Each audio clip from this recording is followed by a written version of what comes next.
If you've ever known or loved a narcissist, you might agree with me when I tell you that narcissists have this way of being con artists. They have mastered the con. Over the years of their lives and manipulating the people around them, inevitably, narcissists learn to be manipulative. What's really interesting and frustrating about narcissists is that very often they hide their true selves. They're so subtle and so pervasive that we don't really even recognize them in the moment. Today at QueenBeing.com, we're going to talk about mind games that narcissists play and exactly what you can do to play back. So let's get started. Closed captioning provided by Athena Moberg and CPTSDFoundation.org.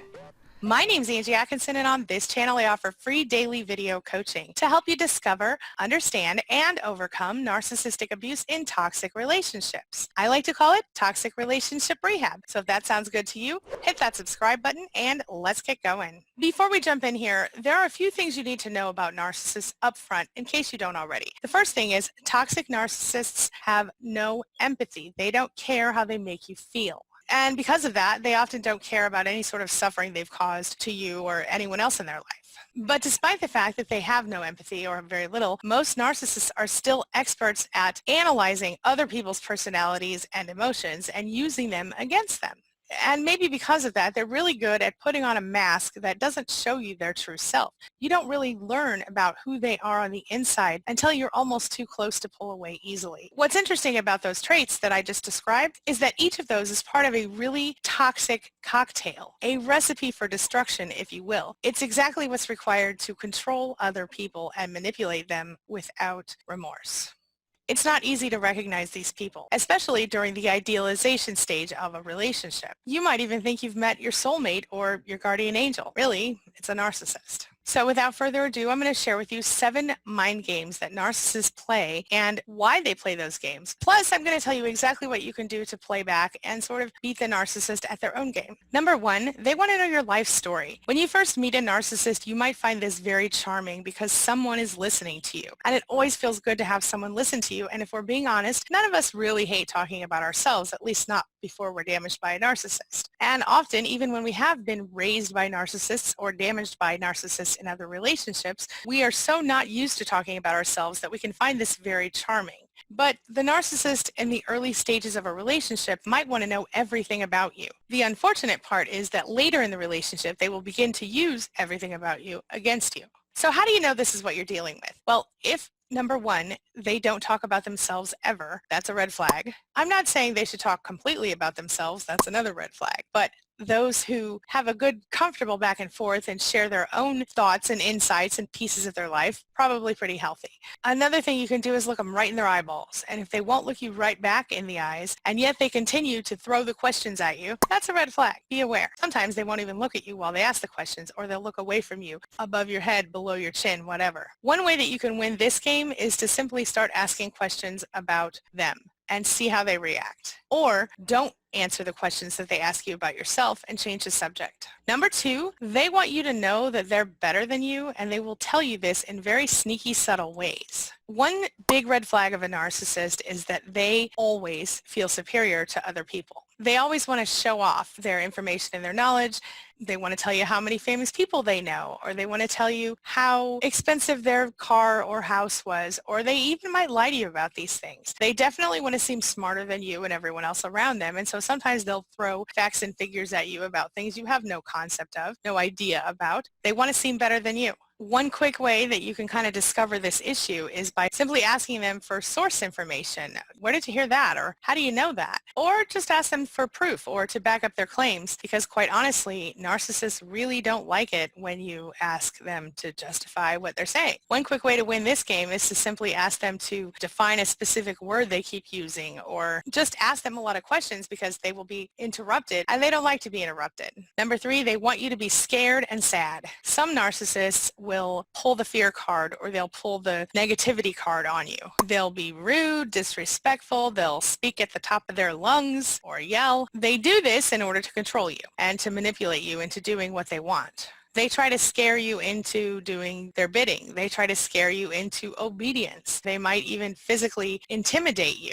They don't want you to feel happy. They want you to feel upset and scared because they have an easier time controlling you when you are upset and scared. If you're sad and anxious and nervous and afraid, well, they can easily dig their hooks into that. So how do you win that game? This one's a little harder because of the fact that they play on your emotions directly. And a lot of times they'll make you feel guilty if you do try to overcome it. However, if you're dealing with someone who directly changes the subject to something negative out of the blue, or who suddenly becomes aggressive or gets really negative really quickly about something, what you can do is you can focus on the positive, staying positive, maybe even try to throw a joke in there and see how that plays out. If they begin to attack you and go way far the other direction, then you pretty much have a red flag there, knowing that you're dealing with someone who's toxic. But how do you deal with this if you're in this situation? Well, the first thing you do is you pull out your old gray rock tool and you try not to get too upset. You stay as calm as you can and you don't let them see your negative emotions if they are able to bring them out in you. The best thing you can do, and the thing that will totally knock them off their rockers, is to stay positive and to refuse to feel sad or angry or scared. Because what you're doing by staying positive, trying to stay happy, not giving them negative emotions, is you're showing them that they are not in control of the situation. Number 4, they tear you down. Narcissists are well known for finding, seeking out, pinpointing, and poking at every single insecurity you could possibly have. Anything at all. If you've always secretly been nervous about the size of your nose, the narcissist is going to know it. Even if you had a nose job 10 years ago and they don't know that, somehow they're going to know you're sensitive about your nose. It's almost like they can taste it or smell it when they get close to you. It's one of their favorite forms of narcissistic supply, feeding on your insecurities. It's almost like air to them. This goes back to number 1, when they first met you and they started asking you everything about yourself and your life and you told them all your deep, dark secrets. This is when they start to use them against you. Any insecurity that you tell them about, that you reveal to them in any way, they will use it against you as quickly as they are able to do so. Sometimes it'll be subtle and sometimes it'll be pretty freaking obvious. They will use your insecurity during an argument. They will throw it into conversations that you're part of or overhearing, and then you might find yourself shutting down and kind of wishing you could crawl in a hole somewhere because everybody suddenly starts looking at you and kind of feeling sorry for you or whatever. Here's a really good example of that. When I was married to my ex-husband, I had been taking a depression medication in order to, I guess, survive that relationship. This was brought out in a public forum in front of his entire family, who then, of course, thought I was crazy for a minute. At the moment this was brought out, of course, I felt humiliated and horrified. And this is exactly what this person wanted. It made him feel superior and good about himself. That's exactly what narcissists are looking for in that moment. Because if other people's insecurities and flaws are shown and highlighted, well, guess what? That kind of helps the narcissist hide their own insecurities and flaws. How can you become aware of this situation? How can you tell a narcissist is doing this to you? Well, the first thing you need to watch for is watch their face when you do share an insecurity with them. If they suddenly seem all alive and animated, that's a red flag. If they do what my ex-husband did and bring them up in front of other people, red flag. If you want to test a person to see if they are a narcissist or a toxic person, a really easy way to do this is to make up an insecurity. So, for example, let's say you have brown eyes. You could tell this person, you know, I've always hated the fact that I had brown eyes. I wish I had blue eyes. And you could make it a real big deal and say this is a big insecurity of yours. This is a terrible example, but you get the idea. Well, if you play that up enough, the narcissist might quickly latch onto that and suddenly be really into everybody who has blue eyes. My point is, tell them you're insecure about something that you're not and see how they react to that. If suddenly they seem all excited about life and they have a newfound energy, that's a pretty good sign that you're dealing with a toxic person, because normal people would either try to comfort you about your insecurity by saying something like, are you kidding me? Your eyes are beautiful. Why would you want blue eyes? Or they will just say nothing and move on. The way to win this game is to be aware ahead of time of the things that you really are insecure about. Know what you're insecure about. Know what you're not. Do your very best to work on accepting yourself and the things that you are insecure about on an unconditional level. Actually, I've done a video about unconditional self-acceptance and self-love. I'm going to put the link for you right there. Number 5, their halo is a shinin', as in they act like they could never do anything wrong or hurtful or dangerous or negative in any way, shape, or form. You remember these people are con artists, right? they will always, always pretend to be innocent. They will never take responsibility for anything they've done. In fact, when they screw up, they will very often convince you of the reasons that it wasn't their fault, and that will even be true if you actually physically watch them do the act that they're pretending they didn't commit. Somehow it will be someone else's fault they did that, and they'll convince you entirely of this, at least until you get to know them really well. And then you'll just know that you're not allowed to say the truth as you understand it. You'll just know that you're supposed to keep your mouth shut and play along with the game. Anytime they mess up, it will not be their fault, or they just won't admit they did it. So how can you tell if this is what they're doing? This is interesting. When you're dealing with someone who has screwed up or done something wrong, something against your relationship or something they know is going to upset you, very often they will act really, really guilty. They'll act like someone who has done the crime but isn't willing to do the time. But at the same time, if you physically saw them do it, they'll make up reasons and excuses why it wasn't their fault. If you didn't see them do it, they'll make up reasons and excuses that it couldn't have been them. They will also sort of pretend that they're going to take responsibility. They act like the victim, and if you explain to them why they're not a victim and in fact they are the perpetrator or the problem maker in this situation, they will use that against you and you will be part of their victim game. They will in fact self-victimize by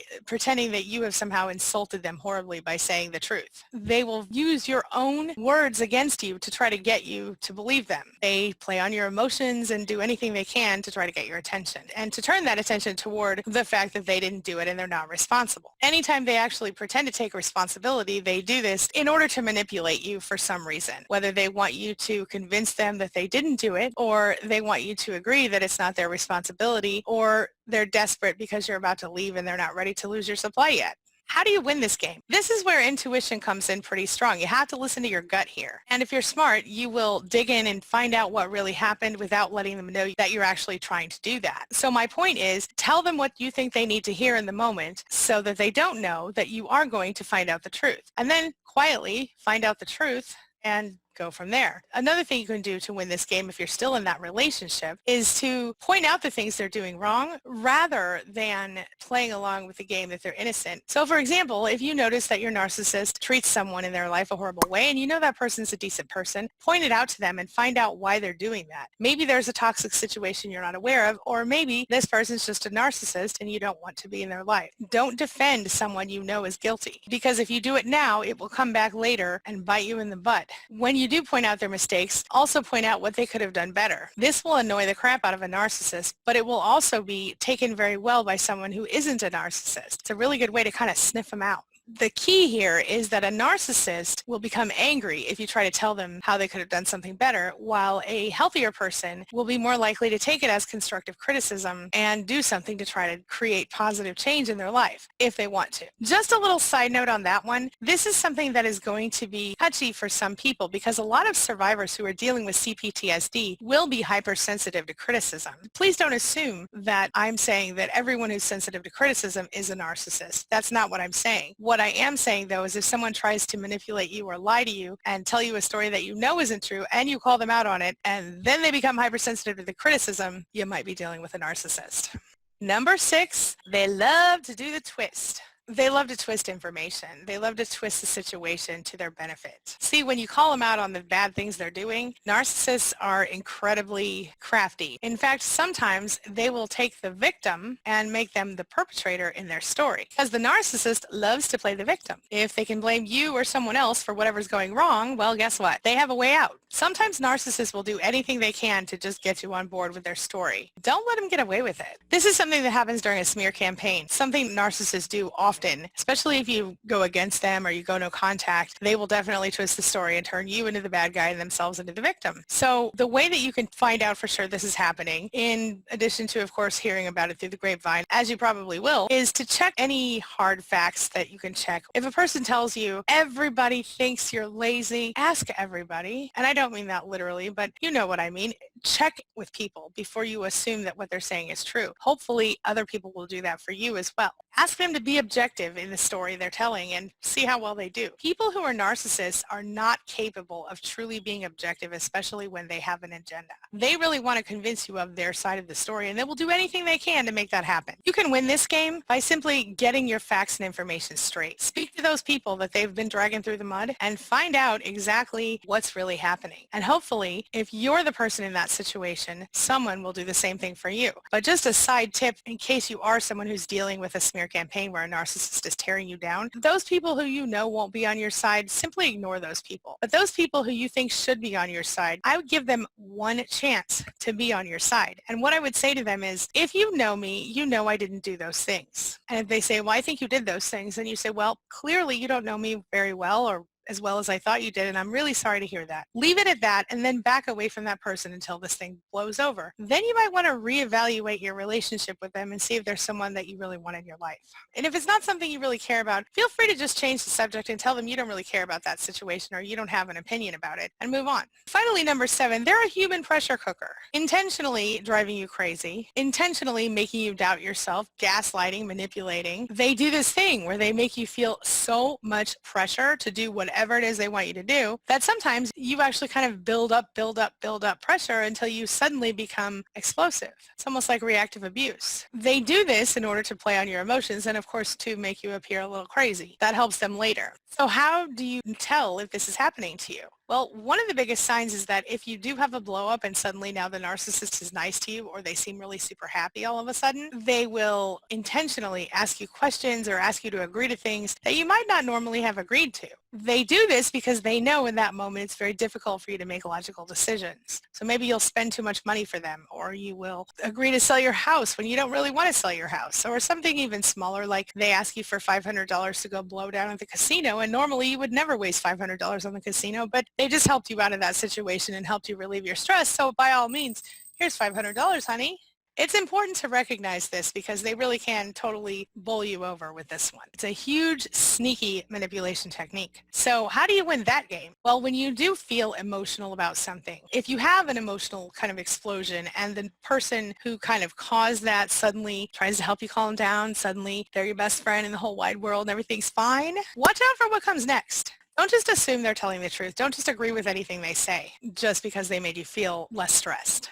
Recognize that they're the person that actually caused that stress in the first place, and that then they calmed it all down because they use this as a manipulation tactic. This is one of the most sophisticated techniques that narcissists will use. Don't be scared to call them out about it. Tell them what you see and what happened. Ask them what their intention was if they don't agree with you, and ask them to explain themselves. Why would you cause me to become upset about this, and then suddenly you want to help me calm down about this? Now this could be something triggery, like let's just say, for example, that the color red makes you feel sick to your stomach because some terrible thing was connected to that as a child. And let's say that suddenly you come home one day and your whole living room is painted red. The narcissist or toxic person in your life might be like, I'm sorry, I forgot that you hated red. I'm so sorry. Go calm down, lay down in the bedroom. I'll repaint it. It'll be blue by the time you're done here. Something like that. That's just a kind of an extreme example, but you get the idea. Just remember that they are the one who triggered that stress in the first place. Ask them why they did it. Tell them you know that they know you hated the color red. And when it all is said and done, don't put yourself in a situation to have this happen to you again. Keep a safe distance from someone like that. Finally, I just want you to remember one last thing. Narcissists never like anybody they can't manipulate. So the more you educate yourself about this stuff, the more you become aware of the possible red flags and the ways that you can deal with them, the better chance you will have to avoid toxic people from this point forward. Stay strong. You deserve better than to be manipulated by someone who claims to love you or care about you. All right, now this brings me to the question of the day. And the question of the day is, have you dealt with any of these manipulation tactics, these mind games, and which ones? Share your thoughts, share your ideas, share your experiences in the comment section below, and let's talk about it. If you want to learn more, make sure you take a look at the video I'm leaving for you right there, and it will give you so much more information about this. Before I go, I want to offer a quick shout out and a big thank you to all of my channel members, those people who support me through the YouTube membership program. You are awesome and amazing, and I'm so grateful for you. I'm going to show you their names right here. And I just want to say again a big thank you to each and every one of you. With your help, I'm able to continue to provide free daily video coaching, free resources at queenbeing.com, free videos like this one to help people get through the hard times, discover, understand, and overcome narcissistic abuse in toxic relationships, and to evolve to the next level of their life. Thank you so much. Sincerely, it means the world to me, and it is my mission in life. Thank you. Again, I just want to say to my inner circle, thank you so much for hitting that join button. It really does mean a lot to me to know that you're supporting me. Thanks again from the bottom of my heart. And to you who's watching my video right now, thank you. Thank you for being here. Thank you for liking, commenting, sharing my video. It helps me. Every action helps me to do just a little more for this community, and it means everything to me. Again, thanks so much. As always, thank you so much for being a part of my day and a part of my life. And hey, thanks for letting me be a part of yours. It really does mean a lot to me. Make sure you take a look at the videos I'm leaving for you right there and right there. And while you're here, hit that subscribe button right over there so we can stay connected and continue on this healing journey together. I'll see you soon.